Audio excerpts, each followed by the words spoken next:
Hey guys, check out Junior's bike.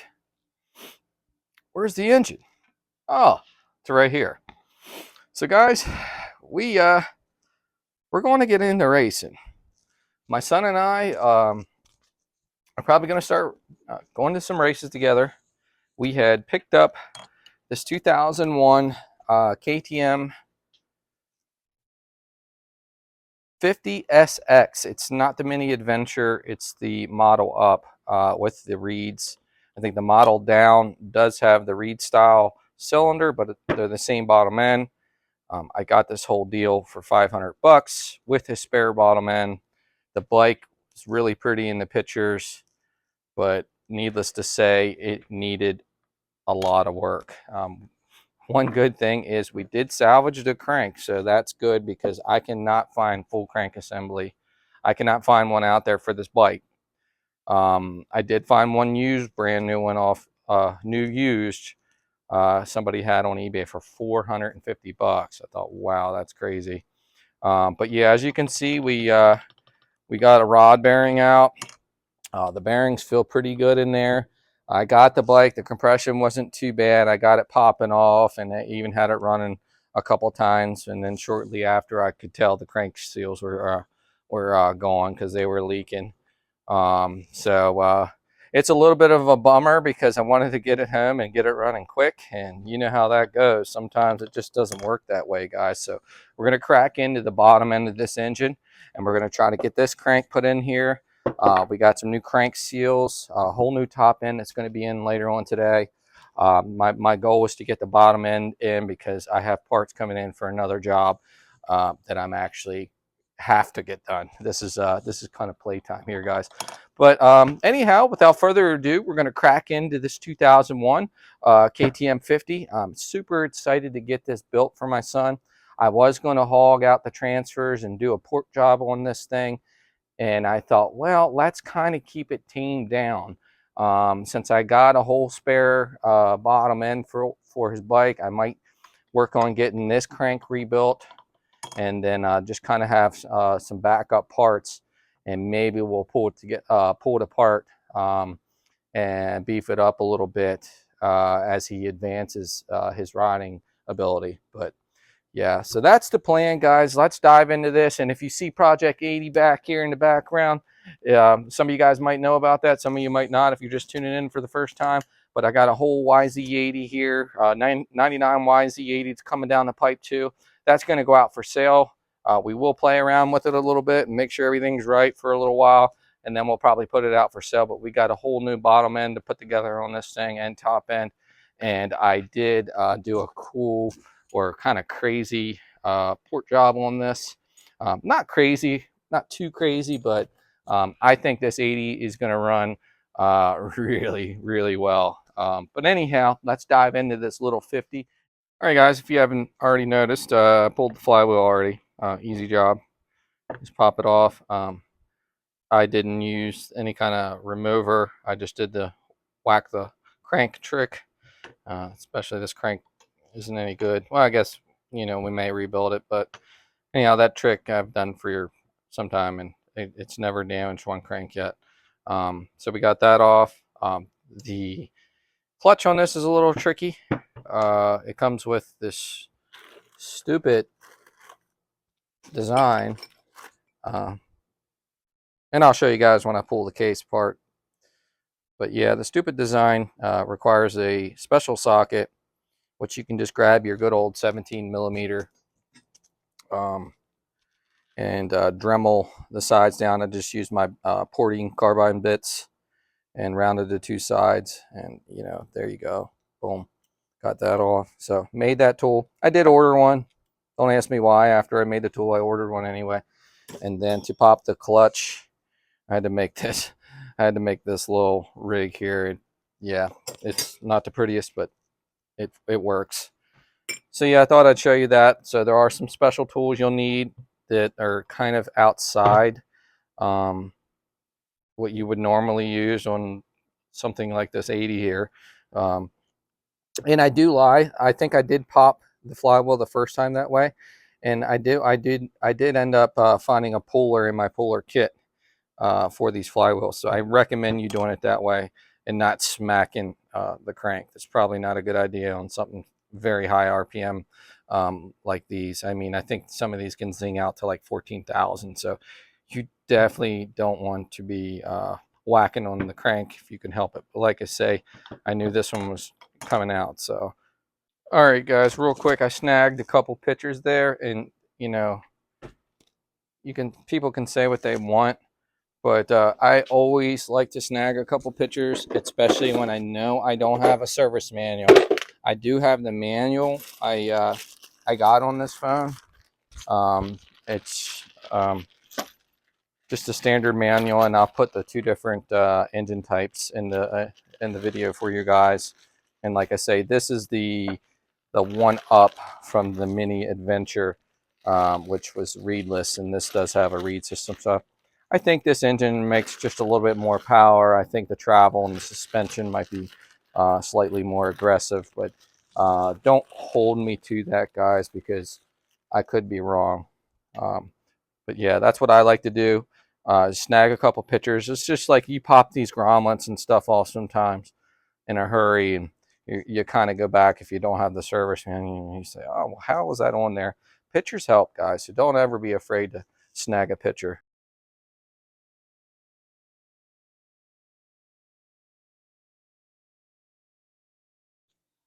All right, guys, let's zap this clutch side cover off. You know, to skip that, what you didn't see, that you just kind of pop the retention spring for the Kickstarter, and it's really easy. And it's really the only thing we did there. And obviously, drain your oil out, guys. There's not much in these little things.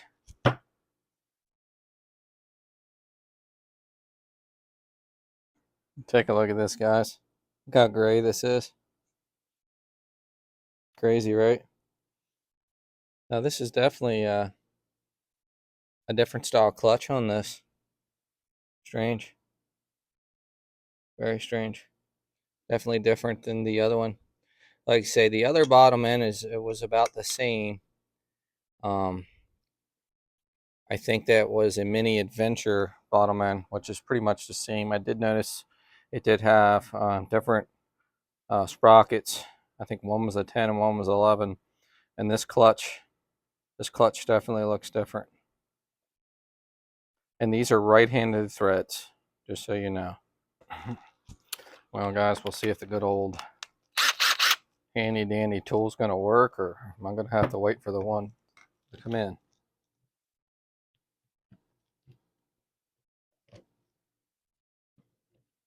We definitely want to make sure we got a good seat on there before we go wrapping away on this.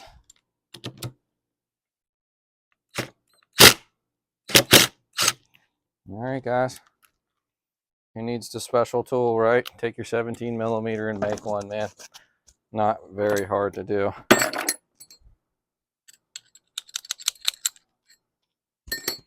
All right. All right, we might have hit a snag in the road. I might have to order this tool up, which is a bummer. Yeah, my son's not going to be happy. Yeah, I made one for the last style clutch, which was different. It was a padded clutch. This looks like maybe a modded clutch. I'm not sure, guys. So we're going to have to look at getting this tool. All right, guys, that just got ugly pretty quick. But I did get the job done. Well, with getting the clutch off. It's coming off now. I'll tell you what I did, and you probably wouldn't want to do this if you weren't replacing the crank, which we are. I could rethread this, but I did damage a couple of the threads.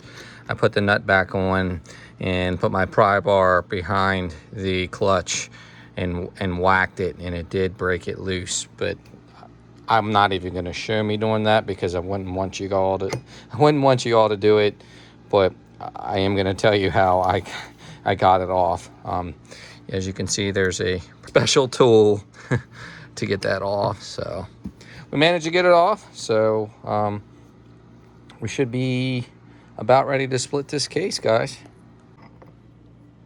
All right, there's always a little washer behind the clutch. Oh, we got a triple washer.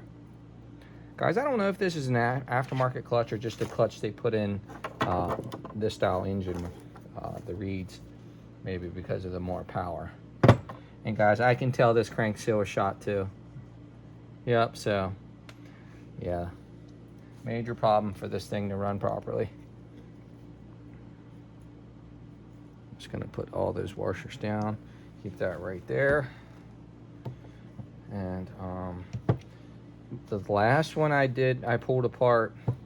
All right, guys, I want to apologize right off the back. My battery died on my camera here. I split the case, got the crank out. I used this on the other bottom end, which is the Mini Adventure one. It does have a different sprocket on the sprocket.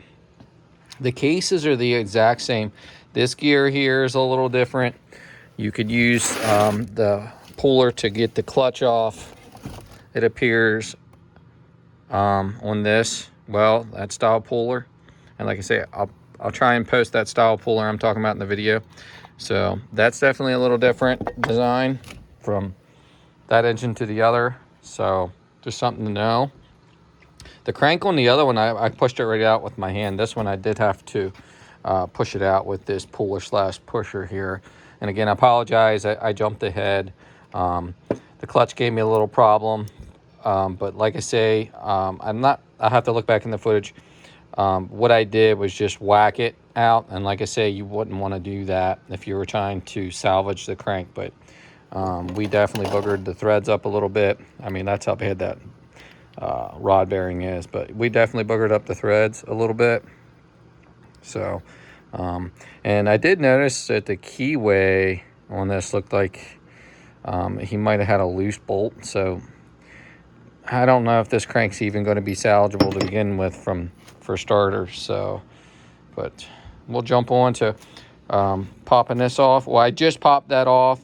It does have a lot of tension. When it pops, it almost sounds like something gave way on the case. So it has a lot of tension, guys. All right, guys, I do apologize for skipping, and I'm not running my external mic. Clearly wasn't prepared, but we pulled the jig off there, or puller. And like I say, guys, this is on there really tight, and you are not going to get to your crank seal without removing that. So which is no sweat. Really easy job on these guys. Two strokes in general is just that bearing is really nice and smooth right there. We're going to oil that up really well. But now we're just going to focus on getting these bearings and seals out of here. And like I said, guys, I'm just going to use a heat gun. I've had the bearings in the freezer for 24 hours now, so they should be good and cold. We're going to remove this shaft. I'm going to set it right down out of the way here, guys. And now we're going to work at removing these bearings and seals, guys. All right, guys, so now that we're down to the bearings here, I can tell. You guys hear that? That bearing's really rough. The other one was almost reusable, but we're gonna go ahead and whack them both out of here and pop these new ones in. All right, guys, we just popped the first bearing right out of there. I heated the bearing up directly and just popped this board out back here. And basically I had it like this and heated the bearing directly, and then or heated the bearing directly, flipped it 180, and it drove right out. Used a 24 mil socket and punched her right out. So we're gonna try and heat this case up and hopefully set the new bearing right in here, guys. I'm gonna clean this up with a rag and we'll get ready to do this. All right, guys, sorry I didn't get live footage for you, but basically the bearing in the freezer, like I said, I had mine in there for 24 hours. I like to have it in there a long time to make sure it's good and cold. Basically heat your case up to like 250 degrees, somewhere in there. And if you don't have a way to check the temperature, and a lot of guys like to do that, if it's not hot enough, you will have trouble getting that bearing in there. That went bloop, right in there. Sorry I didn't get it live for you guys, but heat the cases up till you start smelling the stuff and dirt and oil and whatever burning off the case. You can kind of start to get to the fume point to where you smell it. Then you know, boom, put your bearing in, and that fell right in there, guys. All right, guys, same tactic here. Grab your 24 millimeter. If your sockets are the same size body, that could be different too, but that's what I used.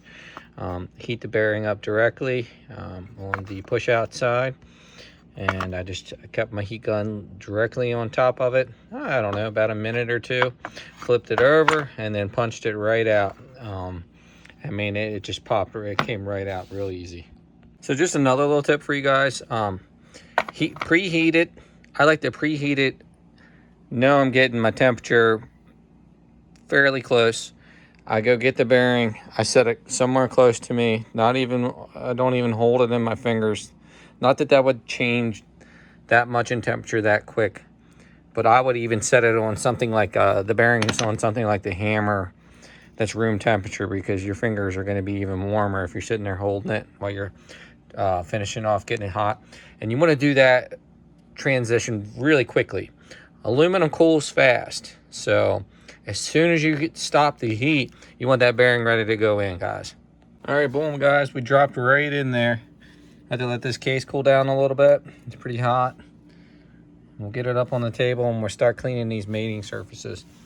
I would take them to my my glass to true them up really well, but that would mean I would have to pull all the bearings to do that. So we're just going to clean them up the best we can and Honda Bond the cases when we put them back together.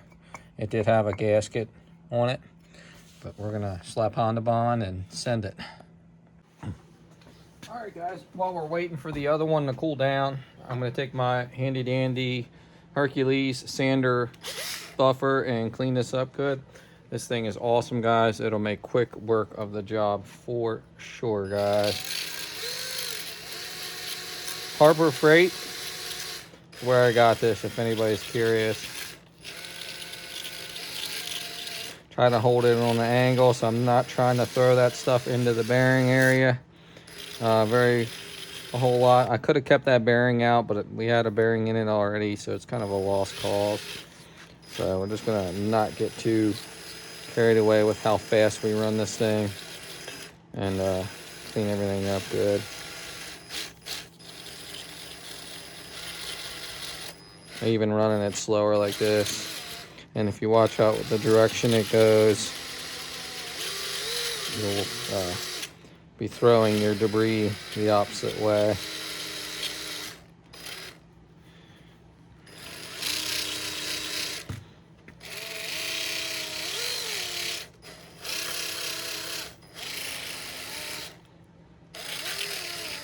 There's a couple sticky spots sometimes. Instead of burning it in, I'll get in there and just scrape out.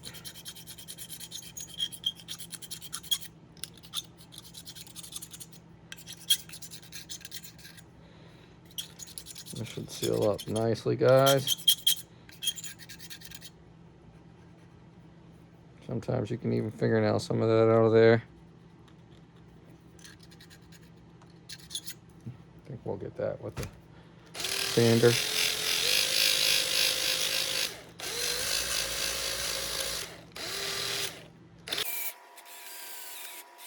That's pretty clean surface to me, guys. Bearings feel nice. A lot better than the others. That one's a good bearing.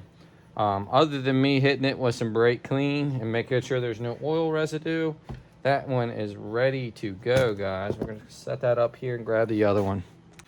All right. I'm gonna go ahead and get this clutch side seal put in here. Always pack these with grease for good lubrication, and I don't think it helps the seal up better too. Just got to be careful putting your seals in, guys, and make sure they go in properly and that spring don't pop off. I was on a lucky streak for the longest time. I've seen where it's happened, but never happened to me a whole lot. Sure enough, it happened the other day. I can't stress this enough, guys. Make sure you set up a pressure test kit if you're going this far on the rebuild process. You will thank yourself in the long run. And double check and take your time on the crank seals, pulling the cases together, because it's very possible to fold the crank seal. I did it on the clutch side one on this one. I kind of knew there was a high probability of it leaking, but since it was for just getting my son on this bike and seeing the smile on his face and hearing it run, I did go ahead and put it together with a folded clutch side crank seal. It's very, very important to pay attention to that, and also pressure test a two-stroke engine. Don't ask me what I was working on. All blends together. All right, we got grease packed in the inner portion. Let's take and kind of spread it all the way around, good. And then wipe off your sloppy excess grease there with a paper towel.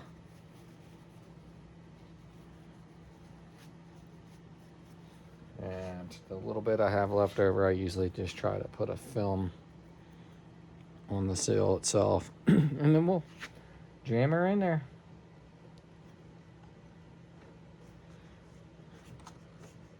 Sometimes you can do it like this, press them right in with your hand. Sometimes you can't. And then I'm just gonna take a socket and make sure it's seated in good. Real easy, guys. All right, I did put this in the freezer for a few minutes. Let's see how easy this goes in, guys. And always remember, you wanna look for your Woodruff key indentation, and it's gonna be on your flywheel side. So that's where your flywheel bolts up. So let's just see what happens, guys. Look at that. That's always sweet when that happens. Right into place. And always make sure your crank arm is lined up properly too before you slam it in there. So we seated her in there perfectly, guys. So I think I'm going to work on this side seal. We'll get that done. And then we'll worry about cleaning the surfaces one more time with brake clean, carb clean, whatever you want to do. You want to make sure there's no oil residue before we Honda bond these cases. All right, I want to head and grease the inner portion of that seal off camera. And we're going to press this in by hand and hope that it goes in just as easy as the other one.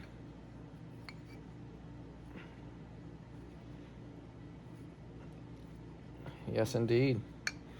I think I even have that seated really well by hand here, guys.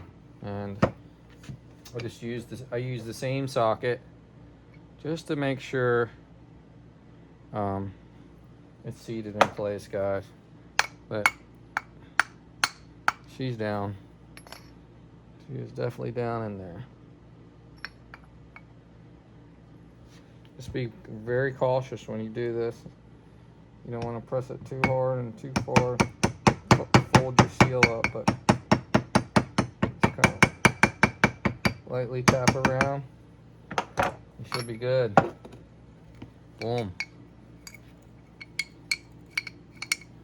Everything's feeling really good. Awesome. All right, I went ahead and stuck the shaft in there, and we can work on start getting this together. I did put this shaft in the freezer for about 15 minutes, and just a couple light taps, and right down it went. All right, guys, what we're gonna do now is get ourselves a fresh paper towel, cloth, whatever you want to get, And we're going to clean this surface up on these cases here and make sure all the oil and dirt and debris is off of the mating surfaces. I've said it once before and I'll say it again. If you're really avid with your mating surfaces, they never leak.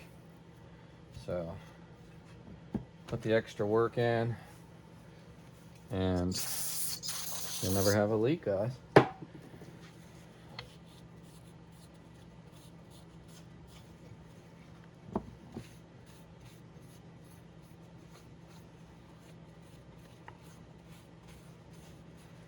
Look at that.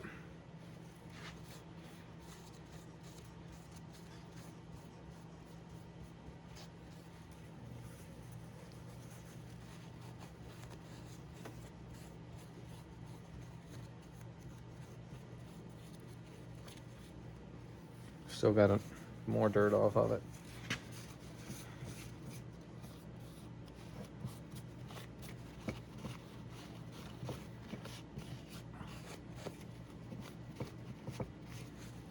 All right, now we're gonna put on our Honda bond. Guys, and I cannot stress this enough. Get your sealer on first, then never forget your dowels. I have been victim to that dowel gremlin. Takes them and hides them and put engines together, and then you look over and you say, oh crap.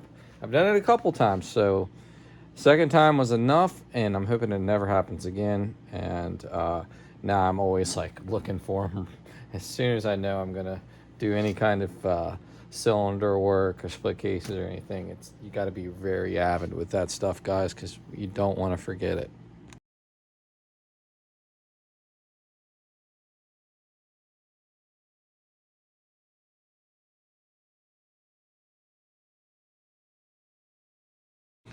All right, so I took that puller there and I just had to keep going around and pulling the cases together.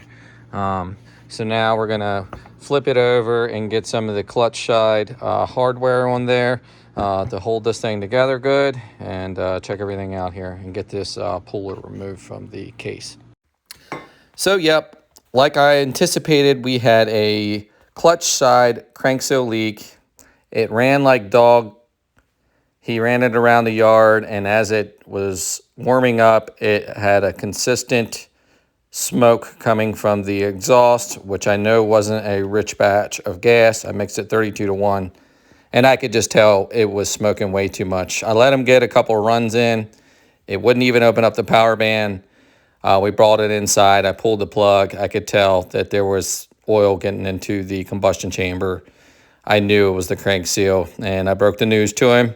But we will have another video out of us popping this in and getting it running and taking some rips around the yard. We want to port this cylinder out as well. But I just thought I'd throw this clip in there to show you the importance of doing a pressure test. All right, guys. As you can see,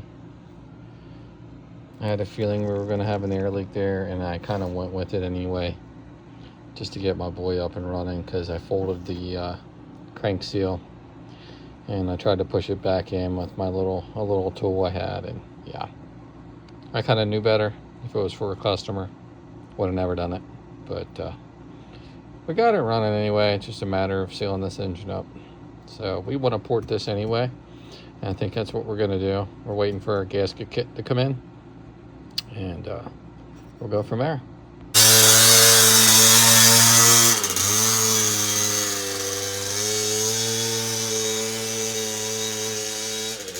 All right, guys, it was a success for putting the crank in there. So the whole bottom end is done. Everything is looking pretty good. No up and down play like the last crank. Everything feels good. So I'm gonna probably put out a part 2 on this because I want my son to help me to doing the top end and kind of setting the engine in and everything, since he can manage something this small. So look for part 2 of this video of doing the top end of this thing, and maybe even getting down from the top end to the first start. But just going to be the part one of doing the KTM 50 SX bottom end 2001, and part two will be doing the top end. Thanks for watching. If you enjoyed what you saw here today, smash that like button, smash that subscribe button as well, guys, if you want to see more videos coming out like this. Thanks for watching Digging Deep, and we'll catch you next time.